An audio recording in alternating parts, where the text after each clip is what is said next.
Welcome, everybody. Hopefully everybody can hear me. We're just going to give a couple minutes for the last two people to log on here, and then we'll get rolling.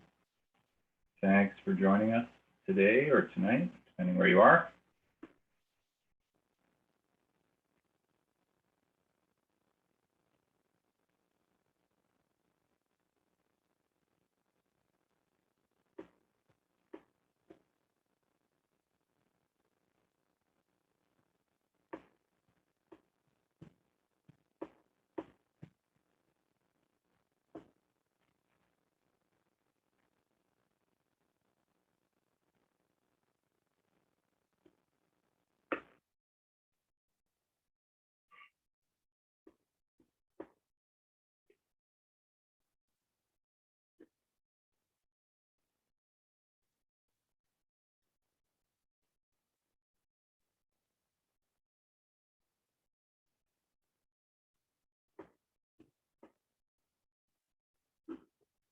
Graham Sinclair, wow, all the way from the other side of the planet.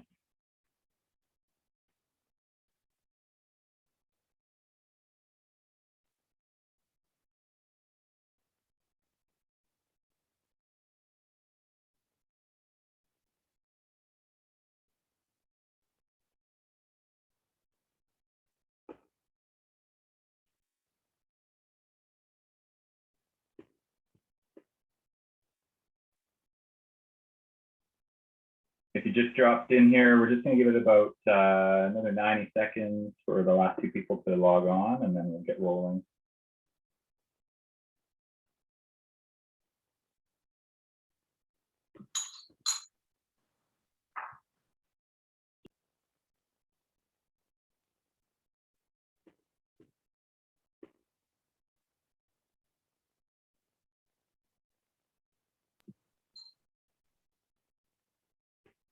All right.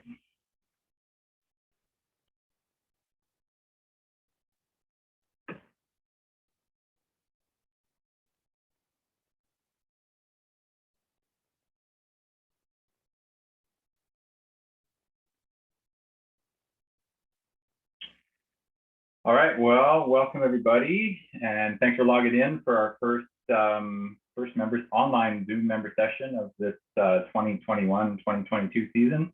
My name is Jeff Chandler, and I'm kind of I'll be sort of driving this presentation a little bit, along with a couple of my colleagues, John Smith, who is our Alberta and British Columbia East Regional Coordinator, and Geneviève Piloto is here as well, and she is our Regional Coordinator from Quebec and Atlantic. And yeah, so I hope everybody's had a great summer. And we were just chatting about how the weather is turning, and I've been spending some time browsing websites and equipment websites and shopping, well, not always shopping, but browsing new boards that are out there and some different stuff that's out there. So we thought this would be a good topic for this member session here to sort of look at just some things to think about when you're shopping for a new board or picking some new equipment for this season. And within the CASI world of CASI members looking at certification or maybe teaching full time, maybe taking that next level or going on that next level of certification exam, it brings up some different considerations when you're choosing equipment. So that's going to be kind of our focus here on this one. And just take it purely as information. It's info for you to just consider when if you're maybe looking for some new equipment this year, a new board or a new setup this year, and it may sway your decision one way or another. There's no, like everything else that we sort of talk about here, there's no rights or wrongs, and there's no rules with choosing equipment, which is kind of the cool thing about it.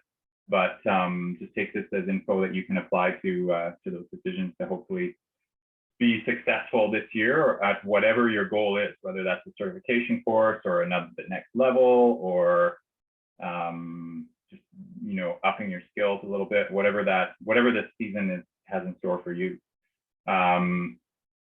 If one thing we will do is I'll keep everybody on mute and for the duration of the call, and we do encourage you to get involved with the Q&A and the questions. So John will be, for the most part, presenting the info here, but I'll keep an eye on the chat. So if you want to use the chat function in Zoom and type any questions as they come up or anything, and we'll leave some time as well at the end of the session for some Q&A. But as they come up throughout any of the slides that we're showing here, feel free to punch in your questions, and yeah, we'll take it from there. You probably heard or maybe did not see, but this call is also being recorded. So I will post this on our YouTube channel in the next couple of days as well for those that didn't get to see it. And we'd like to do more of these. So we're hoping to schedule these virtual member sessions, hopefully one a month for the duration of this winter. So next one will fall somewhere in October, and the topic will be to be determined on that one. Just the last note regarding language. So the presentation today will be done in English primarily. If there are any questions regarding translation, Jen is here as well. Genevieve will be here as well, and she can lend a hand there if there's anything that's unclear with the information. So feel free to punch in your question or anything that's unclear in the chat in English or French, and we'll get that sorted out for you as well. All right. So I'm going to turn it over to John Smith. I'm going to share my screen here, John, and then you can just kind of direct me when you want me to move forward or backward. All right. Yeah. Thanks, Jeff. And thanks everybody for coming out this evening. It's great to see so many of you here, along with some of our esteemed level 4 members. So good to hear maybe what some other folks have to say later on. We're looking to kind of finish with some discussion. And as Jeff said, this is by no means meant to be an exhaustive snowboard review. It's just to kind of give you a little bit of info and food for thought, kind of just going through, you know, basic anatomy of a snowboard, and then some good things to consider when you are trying to narrow your search down. So yeah, snowboard selection is always a bit of a tricky decision. Especially now, there's more choice than ever. And finding the right one can definitely make a big difference in the amount of fun that you have out on the slopes, or really your ability to reach those goals throughout the season. So if we'll just go to the next slide, why does snowboard choice matter? Well, first of all, snowboards are not cheap, especially if you're getting by on instructor wages. It's definitely a bit of barrier to entry, even with our amazing pro deals that we get through our membership. It's not really a decision to be made lightly. The riding style that you're doing or the terrain that you're in can have a big difference on the board that you really want to help you shine in that setting. And then along those lines as well, you know, if you have goals to maybe progress your freestyle riding or your free riding, that might have a little bit of a difference. And then I guess related to both of those is performance. You know, you really have to line up the kind of performance that you're demanding from the snowboard, as well as the goals that you're going to have. And hopefully it shouldn't matter too much what you are on out there. You should still be having fun. But I'm sure we can all attest to the idea that if you're on the right equipment for what your goals, your intentions, and your terrain are, you're certainly going to be having a lot more fun out on the slopes. So before we can really get into kind of recommendations, what we've got to do is just kind of review board construction or anatomy. So more or less, yeah, we've gone through a lot of technology changes and a few different camber profiles, but more or less, snowboards have been pretty well made, very similar for all of our history. So there's a couple different areas that we can talk about. Some of these we're just going to kind of gloss over a little bit more, and then whereas others we might talk about with a little bit more detail. And as with any of these features, they're going to be a certain advantage or like kind of a design concept that's going to help you from that design feature. And then that's going to actually benefit the rider in a certain way. So that's something I learned a little bit in different retail and sales with snowboards. So you've got the feature of the snowboard. It's going to have a certain advantage kind of mechanically, and then that's going to have a given benefit for the rider. So that's like the really practical application of the feature. So first, this one's probably the most obvious. When you pick a snowboard off the shelf, you can see, is it directional or twin? Twin being kind of the same in the forward and the backwards direction. Directional is sometimes just, it's got a nose that's a little bit bigger usually, and then a tail that's shorter.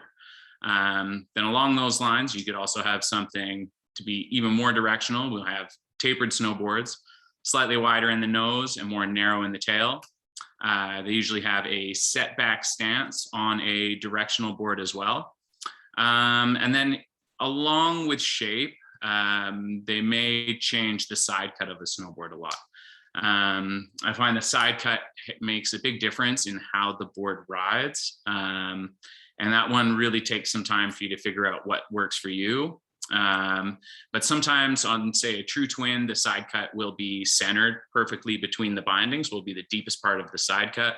Whereas on a directional board, you may find the deepest part of the side cut going ever so slightly towards the back foot. Anyway, so with shape, you've got twin and directional, and then there's directional twins and all sorts of other subcategories that fall in between those two. Up next, the other big story in board construction is your camber profile, which we'll get into with a couple little pictures later. But essentially, we've got traditional camber, where it's the contact points are at the nose and the tail, and it's kind of lifted at the center of the snowboard, or reverse camber and different hybrids, which we'll show you in a minute here. Which may have camber under the feet and reverse camber or rocker in the tips or between the bindings. So there's all sorts of options going on there, and they all have different advantages and benefits for the riders out there.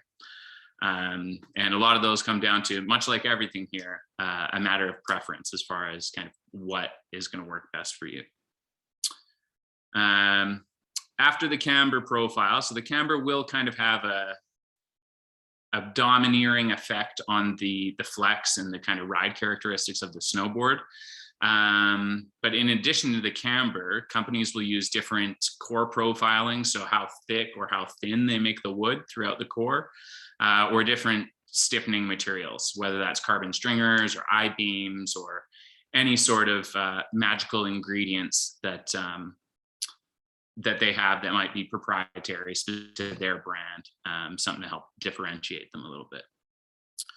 One of the other key components that provides main characteristic for the snowboard is the fiberglass that they use. And so that's biaxial or triax flat fiberglass. Biaxial means that the fiberglass is running in just two directions, kind of nose to tail and edge to edge. Where a triaxial is going to run nose to tail and then 45 degrees, kind of making an X on the top sheet. Last but not least, of course, in the base materials, we've got extruded base materials and sintered base materials. Once again, that is a bit of a spectrum.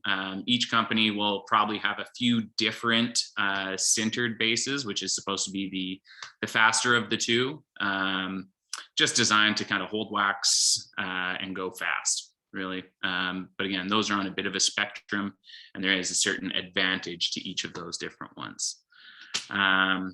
So as I mentioned, there's a wide variety of snowboards available right now. And with all their slightly nuanced variables between them, they all kind of have a different rider and kind of terrain in mind. Each of them will have a certain advantage and benefit for the rider. So you're always going to be making some form of compromise. There's never really one board that's fully amazing at everything. Anyway, so we'll go on to the next slide, please. Just kind of giving you guys a better idea of snowboard shape. So you guys can see here, the one on the left-hand side, free ride directional, longer nose, shorter tail, and this one has taper. So that would be on the more directional side of the directional versus twin spectrum. And then true twin is nose and tail are the same length as well as the same width. And then somewhere in the middle there, you might have a directional twin, which will sometimes be a true twin board, but maybe just a centimeter setback on the stance. Or it might be a fully true twin shape and stance location, but maybe just a little bit of a stiffener in the tail or something. So each company does kind of tweak those here and there based on kind of the feedback that they're getting from their team. But yeah, when it comes to snowboard shape, that's more or less the two sides of the coin that we're dealing with here. Up next, Camber Profile. I'm sure you guys are well aware of this stuff, at least most of it. These were taken from the Burton website just for kind of ease of use and color coordination. But each different company will have a slightly different setup. And oftentimes when you see these little infographics or kind of design outlays, they are simplified versions. So when you go and look at the snowboard in person, it might be a little bit more nuanced than what you see here. But first on the top left, we've got camber, as I mentioned. When you lay the snowboard flat down on the ground, the nose and tail are contacting the snow and the center is lifted up.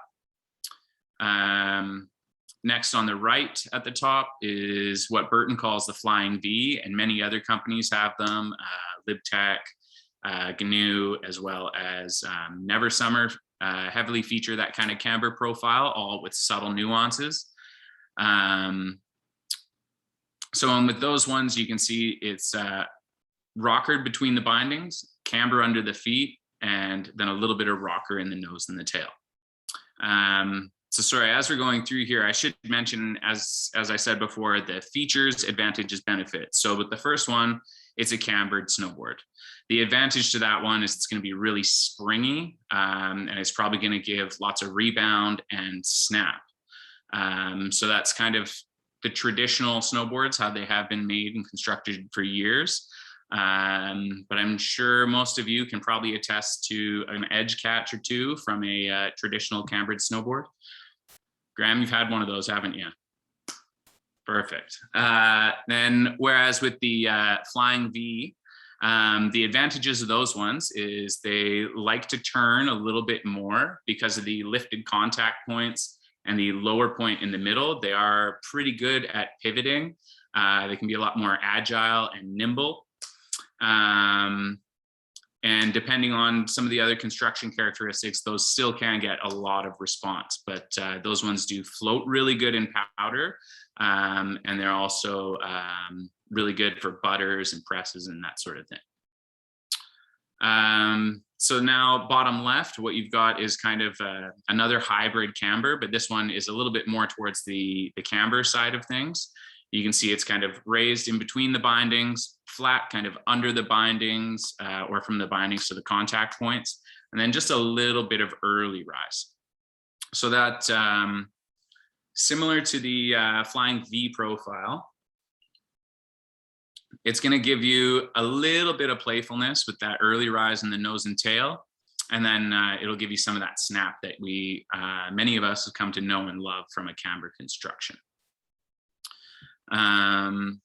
Last but not least here is the flat cambered snowboard. So when you lay this one down, you should see pretty much the entire base of the snowboard will touch the ground. I've ridden flat snowboards a little bit, and I've noticed they still maintain some of the spring and snap of camber, but then they also get a lot of the playfulness that a reverse camber gets. They are pretty stable. I noticed a little extra edge grip, but certainly on a K2 I was riding years ago, especially in firmer conditions, because it felt like that edge was just easily planted into the snow, regardless of how much grip we were getting in the contact points. So with camber profiles, you may also, I didn't put one up here, but there's also like a directional camber and rocker profile where maybe the front end of the snowboard has a lot of rocker, and then that camber profile is a little more situated towards the back foot. And so that's going to be really helpful for floating in powder, while also providing the kind of snap and acceleration going out of the turn that the camber can provide. So up next, when I was talking briefly about torsional stiffness, we've got two different kind of profiles here. The one on the left is the biaxial fiberglass, and the one on the right is the triaxial fiberglass. So you can see basically there's all those layers of sandwiches that create a snowboard. You've got kind of the top sheet, fiberglass, wood core, fiberglass, and then base material on the bottom.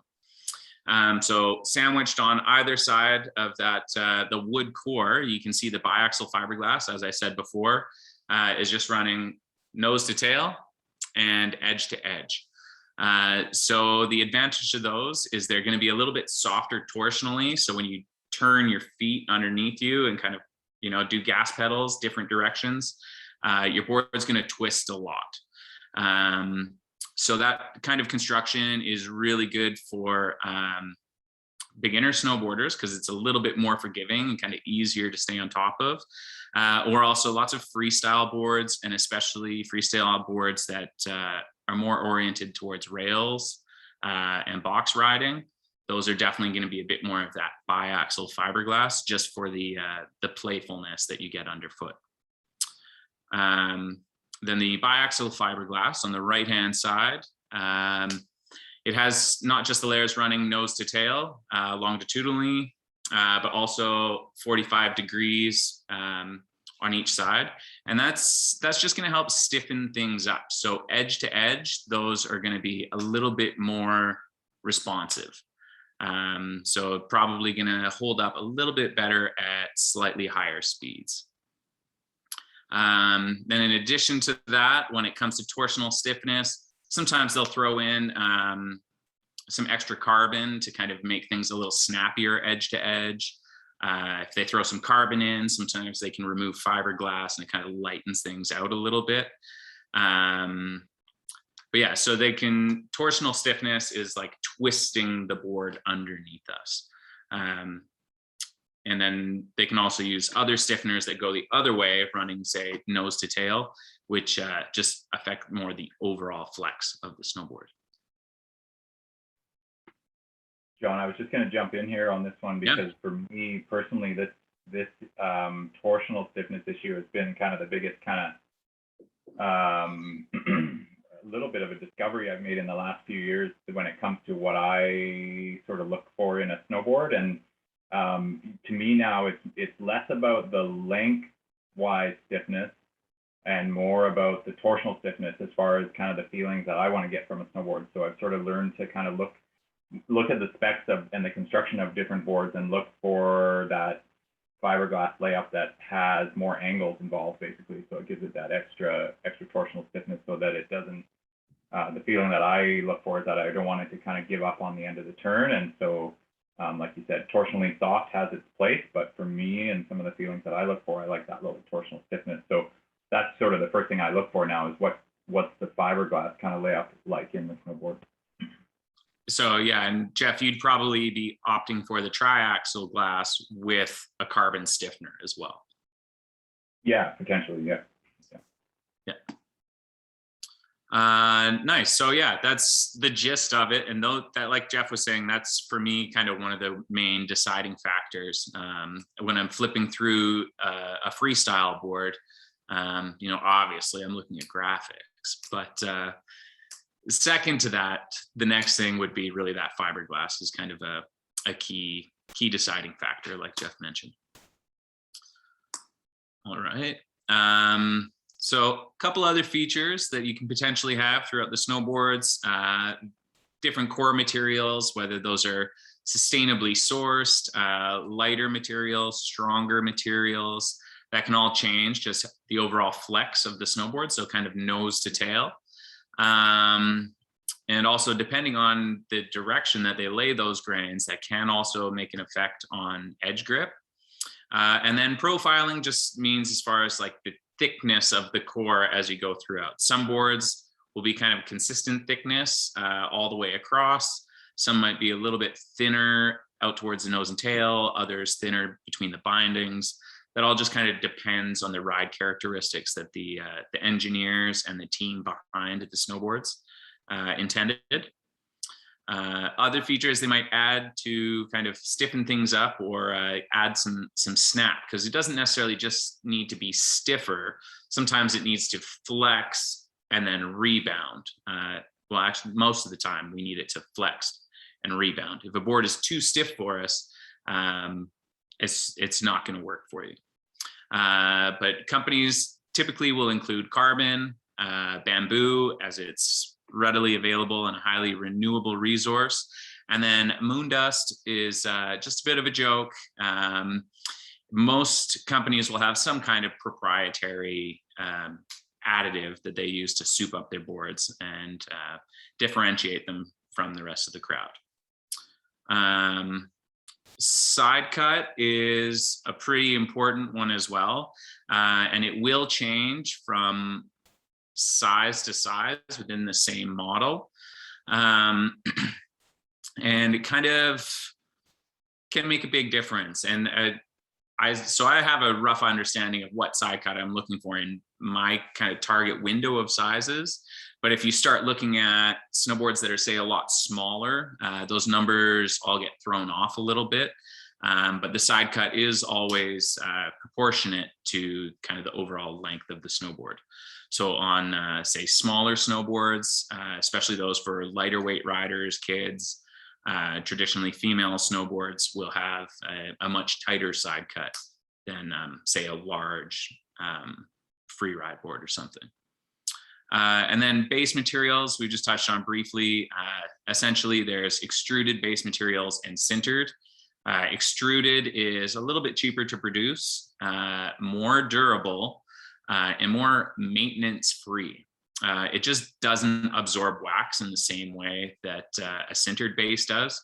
So you don't have to wax it as much. It's just kind of designed to be ridden hard, used in the park. A lot of the rental boards out there, we're going to have extruded bases on them. They don't slide as fast, but they put up with a lot of the abuse that your average rail or park rider or rental board might get. Whereas the sintered base materials, it's going to be a lot more porous, a little bit softer. So it absorbs wax, and it needs to be waxed regularly to kind of maintain its integrity. So with the sintered base, you know it's time to wax. When you can start sealing, it kind of looks a little flaky or kind of pale, very similar to like your skin when you notice the back of your hand might need a little bit of a little cream or moisturizer. Yeah, so unfortunately, moon dust, you're going to have to consult with individual manufacturers to see what they have on offer. And yeah, all of those different things kind of meld together to give you the end product of the snowboard that we're looking for. So the next slide, please. So now, in order to narrow things down, a couple things you typically need to ask yourself. Where do you like to ride? Are you riding a small resort in the city? Or are you riding deep POW days in interior BC, or you know, somewhere with a little bit more firm conditions and steeper slopes? How do you like to ride? Do you like to go a little bit more moderate pace, lots of turns, smooth and controlled? Do you like to go high speed charging with big open turns? Are you into freestyle, or do you like to keep the board on the ground? And even amongst all those, there's a huge spectrum. And then the other thing to consider is, what do you really want to improve on? Because I find for a lot of us, when it comes to snowboard selection, we're pretty quick just to pick the one that's going to amplify our strengths and kind of the things that we already like to do. But it might not be the best choice if we, say, want to learn something slightly different, something slightly outside of our wheelhouse. So typically, you know, when moving on to the higher levels, you might have someone who classes themselves as a bit more of a free rider, and they're going to be convinced that they need to be on the stiff directional board. Or you might have a really strong freestyle rider that swears they want to be on maybe a slightly shorter true twin. When in reality, both of those should likely make some form of compromise to find something a little bit more in the middle. One of the other things to really consider is, are you looking for one thing, one snowboard to kind of do a little bit of everything? Or are you planning on having a bunch of different boards with you that you can kind of build out a bit of a quiver? It's certainly a nice luxury to have the space and the funds to build a quiver. And the nice thing, if you are doing that, is you can actually get some pretty unique ride characteristics out of different snowboards, which each of those snowboards can go a long way into highlighting something about your riding, or because they just kind of beg to be ridden a little bit different. So each time you hop on something that's maybe a little more outside the norm as far as board construction and design, it's definitely going to, I think, encourage some skill development and adaptation when it comes to your skills and what you can achieve on the board. So the next slide, please. So the next few slides, I've just tried to kind of pare some things down to make some rough generalizations as far as finding your board on that spectrum. So like if you're looking for a freestyle snowboard, many of you can probably guess you'd want to be on more of a true twin snowboard. So that's going to be kind of the same whether you're going forward or backward direction. The main difference here is kind of breaking down whether you want to do jibs, rails, boxes, that sort of things, little butters on snow, or if you want to do jumps, or even, I guess, half pipe would be even farther along the spectrum. Typically, if you're doing jibs, you're going to want something slightly shorter, a little bit softer, and probably in that biaxial laminate with the fiberglass, just to give you the playfulness as well as the forgiveness of the softer flex. And also that shorter length is less likely to kind of clip on the rail or the box if you're, say, doing a lip slide or something like that. Whereas if you're doing jumps, you're going to want something maybe not long, but somewhere right in the middle, depending on whether you're hitting normal jumps or really big jumps. So you're probably going to want something moderate stiffness, most likely leaning towards, but not absolutely, the triaxial glass on jumps, just to give you that little extra stiffness, that little extra edge hold when you're riding at high speeds. And then for half pipe, they almost exclusively love like true twin cambered snowboards, the more traditional construction. And yeah, with each of those, you're going to have to kind of find a little bit of personal preference.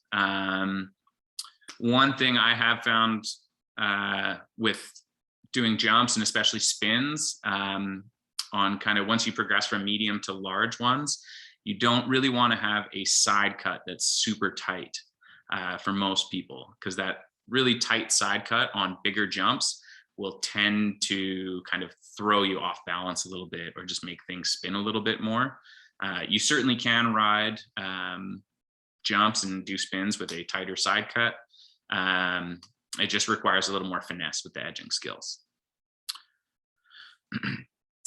So if you're looking for a carving board, this is probably where I think our industry has seen like so much growth in recent years, just more people realizing that carving is cool. It's tons of fun, and it's kind of just opened up the demographics, brought everybody out of the woodwork, enjoying kind of laying one over and dragging their hand in the snow as they're digging trenches. But essentially, similar thing here. If you're looking to ride at kind of moderate speeds on more mellow runs versus high speeds, you can go with something that's probably a little bit shorter, a little bit softer. Whereas if you're going to be carving at high speeds, you're probably going to want something a little bit longer and a little bit stiffer. And then kind of that same thing holds true. Basically, it's more about the speed that we're at, and kind of matching the speed and the forces to the flex profile of the snowboard. So when we're thinking about all mountain riders, we might have somebody who's that soul shredder, who's cruising around in the woods, navigating the trees. riding, trying to find little powder stashes. They might be riding something that's moderate, maybe a little bit soft in the nose and kind of stiffer in the tail, versus that all mountain kind of hard charging, going fast. That board might be a little bit stiffer. With both of those, you're probably going to see a directional setup as well. And a good chance you're going to see triaxial glass in both the carving boards as well as the all mountain snowboards. Same thing when it comes to POW. There's, again, those ones that I said, secret stashes in the woods might have something with a little bit of a shorter tail just to maintain the maneuverability. Whereas something that's made for carving big lines in Alaska is probably going to be a little bit longer and with a much larger side cut, because we want to maintain that open turn shape and the speed on the bigger forces. So, and I guess coming towards the end of kind of the technical content, so we'll soon kind of just get into really hopefully some good discussion from the group as well. When it comes to CASI level 1 and 2 courses and 3 and 4 courses, there's certain things that you might want to look for in a snowboard. Certainly with the level 1, most regular snowboards will work. People can get by on those. And then as you move up through the ranks, you might want something that's a little bit more supportive of a high performance. But yeah, picking the right board is sometimes pretty difficult. And it definitely goes a long way to helping you improve your riding, reaching your goals, and have more fun along the way. You can have one board that kind of does lots of things pretty good, or a board that does a few things really well. There's always going to be some kind of compromise.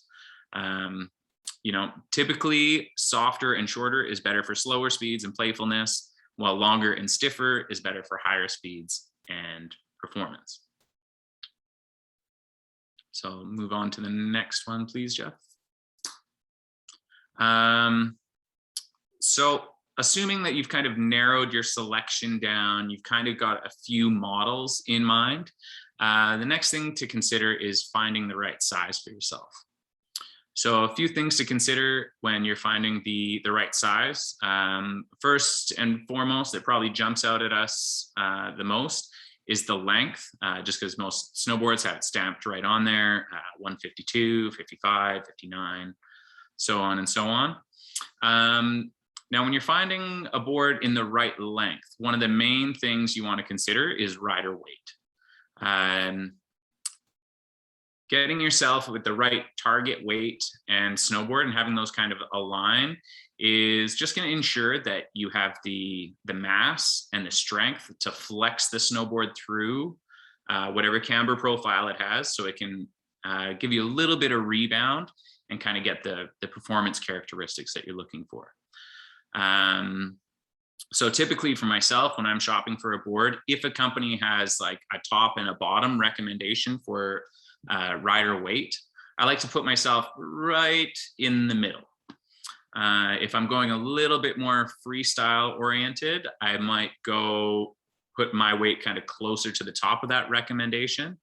But just to make sure you're getting the right kind of flex out of the snowboard. Now, along these lines as well, years ago when we were shopping for a snowboard, you'd walk into the store and they'd just get you to hold it, and they make sure it was either between your chin and your nose. That really went out of style, out of flavor when coming to making board recommendations, because as I said, the rider weight is kind of the more important factor there. And if some of you guys have been around snowboard shops, you may have heard, well, the snowboard doesn't have eyes. It doesn't know how tall you are. It only knows how heavy you are, which I think is mostly correct. But I think if anyone out there is kind of a taller, lighter rider, they know that if they've tried a shorter snowboard, that's not going to be as stable for them as it would be for a shorter rider of the same weight. So as the rider gets taller and taller, they become a little less stable. So it can be advantageous to go to a slightly longer size if you are a taller rider. But again, some of that does come down to personal preference as well. Next, one of the other key elements in making sure that you get a snowboard that is the right size for you is kind of matching up that width and foot size. If your snowboard is too narrow, you're going to be suffering heel drag, toe drag, which really makes snowboarding difficult. If you can't put it up on edge, you're going to struggle to get the performance that you're after. On the flip side, if the snowboard is too wide for you, although you won't have heel drag and toe drag, it might be really slow to lay the board over from one edge to the other.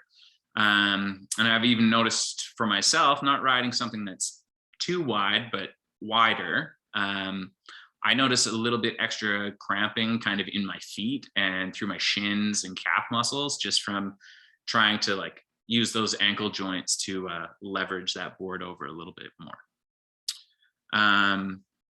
The other key thing is, how do you intend to use this thing? Is it going to be your teaching board for when you're cruising green runs with students?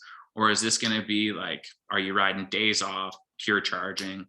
You're going to be riding in the park, you like riding moguls, groomers, all sorts of things. So if you feel like you want to go a little bit more of the hard charging side of things, maybe notch up that one size. Or if you think you want that little bit softer, more playful feel, then consider going down in size. And just the note at the bottom there, some riders will find a more appropriate fit in the boards listed for other genders.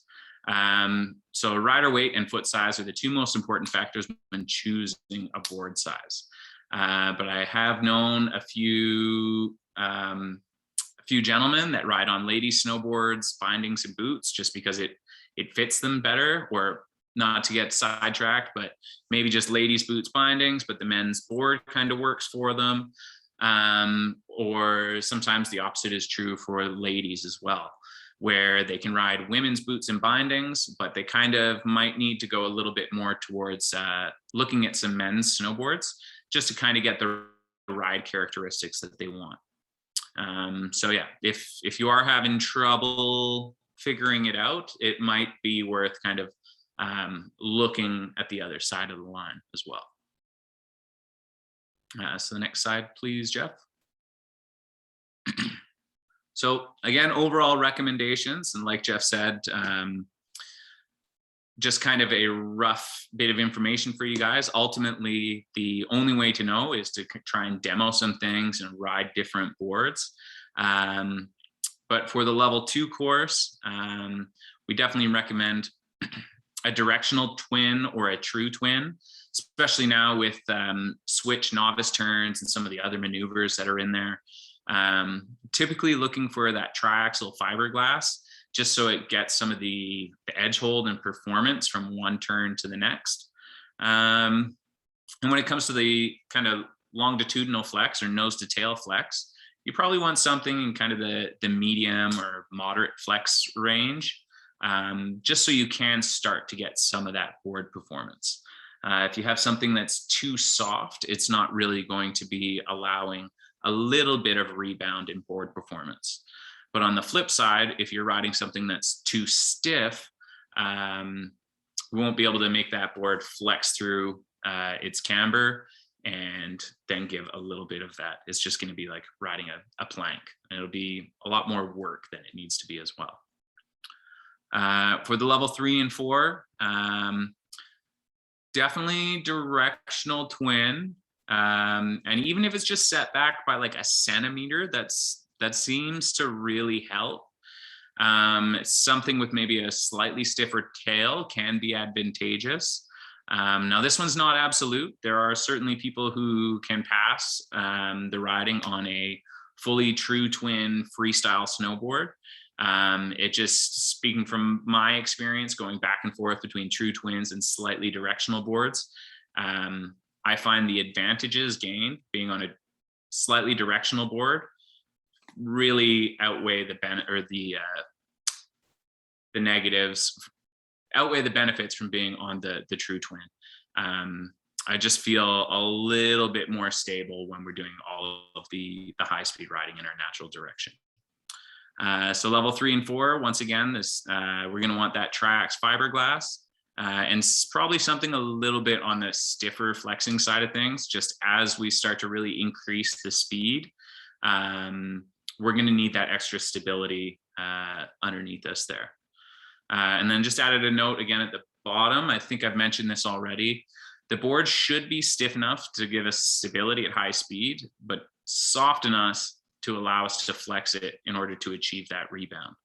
And yeah, each board is going to have some kind of compromise in performance. So it's a matter of kind of just finding the trade-offs that are going to work for you. So yeah, I find not always the most exciting boards, but they are kind of those utility snowboards that kind of really work for the level 3 and level 4 course. You know, I have a fish and some other really directional boards that I do enjoy riding, and I have ridden some of those events and exams on, but certainly it's not easier. Going with that something that's a little bit more in the middle, a little bit more traditional, as far as the shape, will kind of just be the best jack of all trades. So beyond those broad recommendations, a couple things to keep in mind when it comes to your setup and your equipment. Next slide, please, Jeff. Couple big things to take note of is your stance width. Generally, the heel to knee measurement. So if you measure from the bottom of the heel to kind of the middle of your knee, that's kind of a good starting point, and then kind of going out or in from there. That just kind of helps make sure that you're getting that right mix of stability as well as maneuverability. If your stance is super narrow, you might be maybe a little more maneuverable in some ways, but you'll be less stable. If your stance is really wide, you're probably going to be stable, but you'll likely sacrifice a little bit of maneuverability. And then when it comes to stance location, each snowboard will come out with a reference stance. That's kind of the ideal kind of starting point. So if, say, you're on a directional twin snowboard that has a 1 centimeter setback stance, you should probably try riding your width kind of based around that reference location, rather than trying to nudge things forward to make it a true twin. That's just kind of the ideal flex point where the engineers designed it to be. So if you're riding closer to that, it's going to get you a little bit more of the performance that we're after. Now, stance angles, probably a hot topic for many of you. And again, this comes down to personal preference. But I have found opening up that front foot a little bit more than the back foot, rather than going a full true twin duck stance. The benefits in the forward direction outweigh the negatives while riding switch. Similar to kind of riding that slightly directional twin snowboard. Chances are, if you're riding for the level 3 and 4, you're probably going to be on something that's a little bit more high performance. So that will naturally come with one of these sintered bases, which is going to require waxing for optimal performance. Make sure you use appropriate temperature wax based on your conditions or location, and wax often, because if you put some love into your snowboard, it'll definitely give some love back to you. And then along those lines as well, edge maintenance is key. Whatever snowboard you have, if you're not maintaining the edges, and at the very least, just using a diamond file or a gummy stone just to smooth out burrs and kind of flatten the round edges, you're going to kind of be doing yourself a bit of a disservice and kind of losing some performance there, especially on the hard pack. And it's all relative when it comes to kind of that personal preference and how sharp you want it. But yeah, you definitely want to just a little bit of maintenance, similar to anytime you're cooking a meal. You might take your kitchen knife and just give it a couple passes on the honing blade. Just a little bit can go a long way in helping you just achieve success throughout the season. Yeah, so that's more or less the gist of it. So I think we'll open up the floor to a couple questions there for myself. And of course, if there's others in the group that would like to add any discussion on these, let us know. John, I'm just going to rewind a little bit. I missed a couple questions in the chat when you were talking about kind of course recommendations. So there was one there, are wider boards like a War Pig good for level 3 or 4? What are your thoughts on that? That is definitely a matter of preference and probably foot size first and foremost. I think if you are perhaps a lighter rider with big feet, that might be a good option for you. I haven't ridden the War Pig, but what I've found with snowboards and performance from my personal experience is you can't cheat effective edge. Those short and wide boards do provide the volume to give you the float that you want on a powder day for riding around in the trees and still having lots of fun in the park.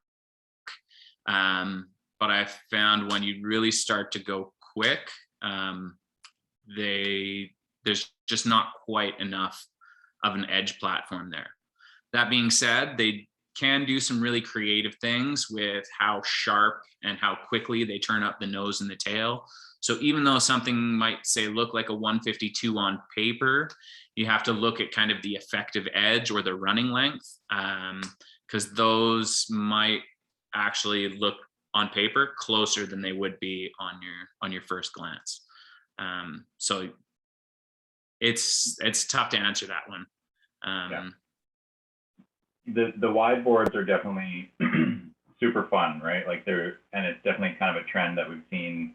Like it seems to me like when I'm browsing boards, the what you would classify now as like a typical board now is used to be what would be called a wide board or a mid wide, and now so the typical width of a board has kind of crept over the years, and they're super fun as far as, especially if you're like me, who I only run a size 8 boot, so tons of grip and edge grip and stuff like that. But I would just caution a little bit with, like John said, when you get going fast, shorter, wider boards, you're going to find them a little twitchier.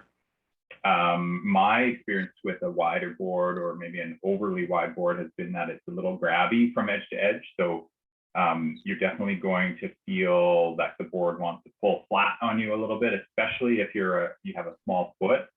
And you maybe even have a situation where you almost have like underhang, where your boots almost fall inside the sidewall of the board. And then the other thing that I really find when I go to a much wider board is I just find much more calf and foot fatigue that happens there as well, because you really have to haul the board up on edge as opposed to sort of rolling it up on edge. So as always, it's always preference. And I'm the same. I've never ridden the War Pig either, but when you're looking at width, that's definitely something to think about, and definitely try them out a little bit ahead of time. And when it comes to courses, like if you're thinking about level 3 or 4, John sort of said it the best. It's like the boards that work the best on those courses, they might not be the most creative or really inspiring. They're just kind of stock snowboards. And I'm the same. Like if I teach a level 3 or if I work on a level 4 course, I have some boards that I might be a little more inspired to ride, but I usually grab the directional twin, a little bit more tried and true shape that just kind of does everything quite well, as opposed to going something that's maybe on the outer edges of that stuff. So, yeah.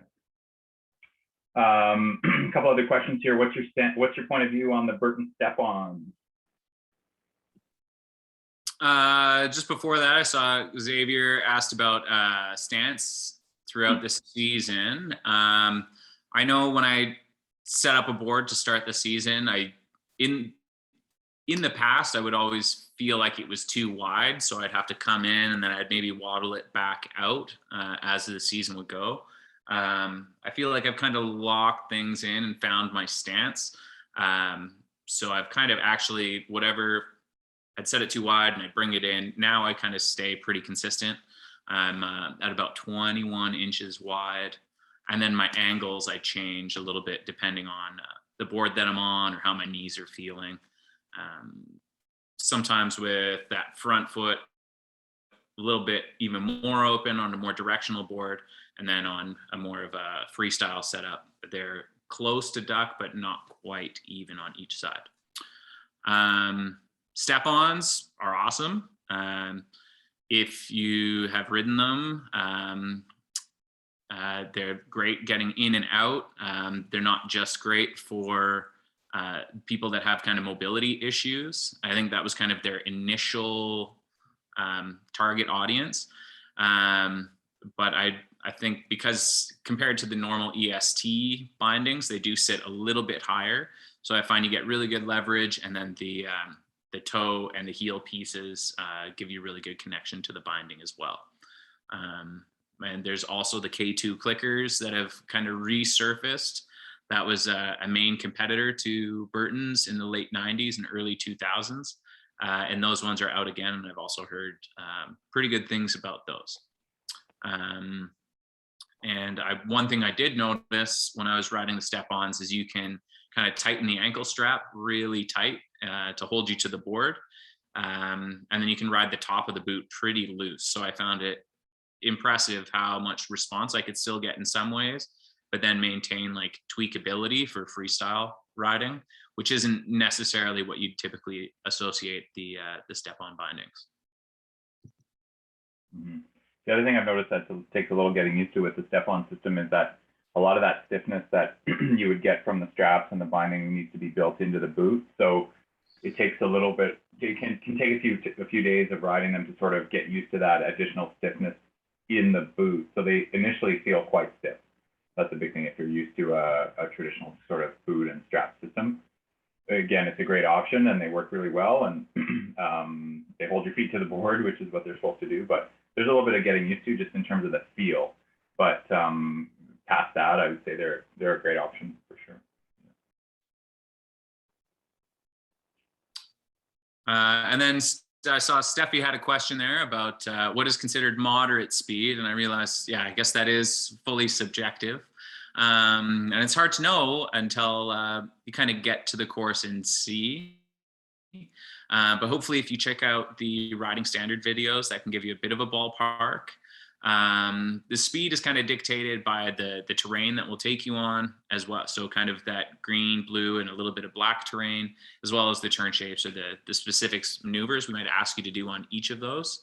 But in the past, what we've said for the level 3 and 4 speed is kind of like jacket flapping speed. So you kind of need to be going quick enough where just the wind as it rushes by your equipment, you can hear things starting to flutter a little bit.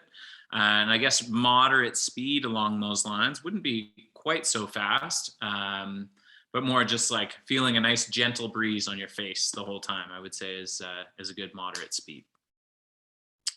Yeah, that's a great question because it's always tricky to sort of quantify what those speeds are. And what I would say with level 2 is that you're moving fast enough that you're able to bend the snowboard. And so each maneuver, like as we progress through the levels from level 1 through to level 4, and we have, as of last year, we have these mandatory maneuvers that are involved with each one. And one of the ways that we mark riding, but each one has kind of its optimum speed window. And so you can picture sort of the optimal speed for a beginner turn versus the optimal speed for a carved turn or the optimal speed for an ollie. And each of them really relies on how much you're trying to get back from the snowboard.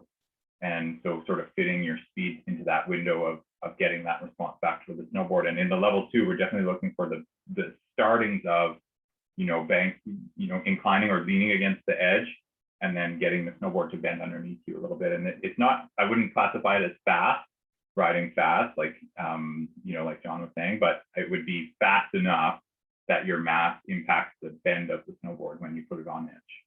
So, again, tough to quantify for sure unless you've seen it.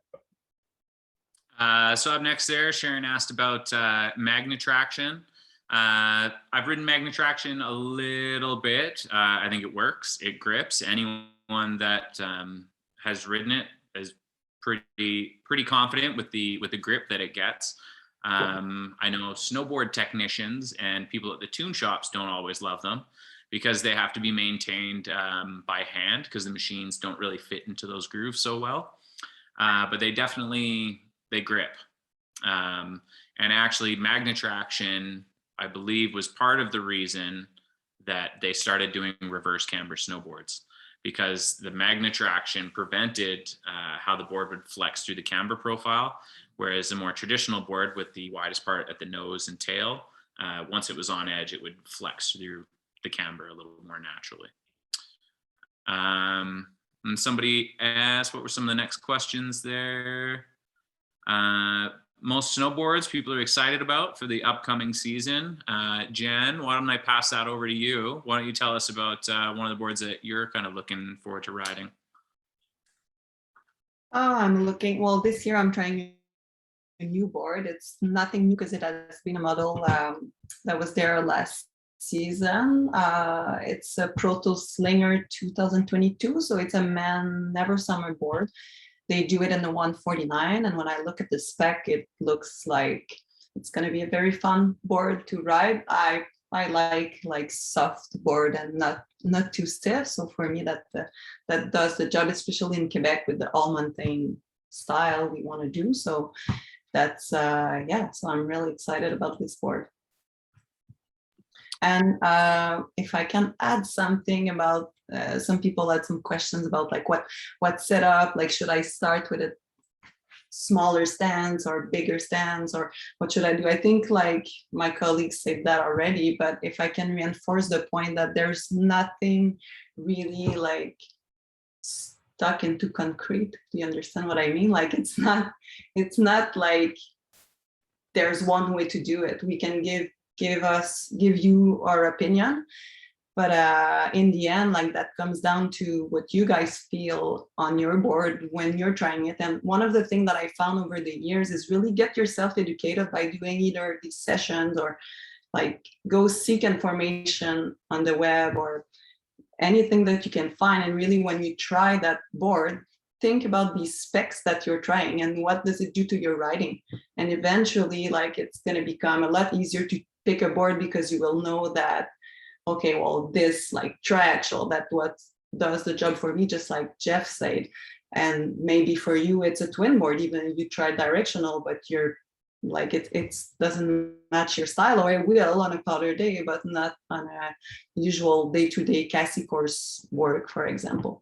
So I think it's really comes down to trying and be patient, because sometimes it can be frustrating trying a board and like, oh man, like you have the impression that, I'm sure it happens to you before, like you're almost not wasting your day, but it does not give what you want, but give it a real try. That's my advice here. Like give it a real try, more than 24 hours, play with it, start with different reference stands, play with the angles. And maybe normally you will ride a board twin tip 50, 15, minus 15, but maybe like the other board, you want a 18.3 or something like that. But yeah, that's it. Okay. I got out of the subject a little bit, but that's no, it's great. That's all I owned since the beginning. Yeah, no, it's all about, and that's sort of what separates, I think, a little bit from, you know, when you mount a pair of skis, you mount the bindings at the mounting point, and then that's, you can play with the boots, flex and stuff like that, but you with snowboards it's really infinite, right, the way you can set it up. So you really have to find what works with your body type and your build and your different physical characteristics and the feelings that you like to get from the feeling that you want to get from snowboarding. So just referring back to the last couple slides there, John was talking about equipment setup. I'm going to paste a link to a video that we put out a few years ago regarding setting up a new board. And it just has some of the points there. It's a few years old, like I said, but it has a few good points there to sort of consider when you're setting up a new board for the first time, just as far as binding placement and just some things to consider when you set up your equipment. So I'll paste that in there. It looks like we have maybe a couple more points on chat there, John. Yeah. So yeah, playing with angles, really important. I also have found it beneficial just to switch your stance, just because it gives your muscles slightly different feelings. And that little bit of variation can actually, I think, help prevent some injury and kind of overuse as the season goes on. Anyway, next main point I see is from Graham asking about which construction materials keep stiffest the longer and which ones are most environmentally suitable. That I'm not 100% sure on. Each company will have their kind of take on that situation. I know for years, Burton has been doing the infinite ride, where essentially they overbuild the snowboard, then they put it in a machine and just flex it until it's now broken in when it gets to you. Does it change over your lifetime of use? Definitely. And as far as environmentally sustainable, I think this is probably another area where the industry is going to continue to grow, especially as kind of carbon offsets and stuff become more and more popular. But as far as I know, I think LibTech and Capita are two of the Capita mothership are two of the most environmentally friendly factories out there. I'm sure there's a bunch of other small guys that are similar. But the Capita mothership doesn't fully disclose whose snowboards that they make. They leave that up to kind of those companies to decide whether they want to share the info or not. And I guess the biggest thing as far as like having the stiffness last longer, it's just a matter of storage can certainly help, making sure that you store them kind of vertically rather than at the bottom of just a stack of boards laying flat. Or I've even in the past thought about storing them upside down on like wooden dowels so that the camber holds them in place, but that's going to be different depending on whatever camber profile and that sort of thing that you have. So I think typically just not laying flat is really the main recommendation for storage to maintain camber and stiffness over time. And if you want it to be your high-speed race board, try not doing too many butters and presses on it, because all of those things will play out that flex sooner than later. Cool. All right, well, that's about our time for tonight. We try to keep these sessions to about an hour or so. Thank you very much, John and Jen and everybody else for tuning in tonight and contributing with questions and comments. Yeah, great discussion. So like I said, watch for more of these sessions coming. We're open to suggestion on information that you would like to hear about. So if you have any thoughts there, Jeff at CASI-ACMS.com, just send it to me directly, and we'll see if we can set it up for the next one. Thanks everybody.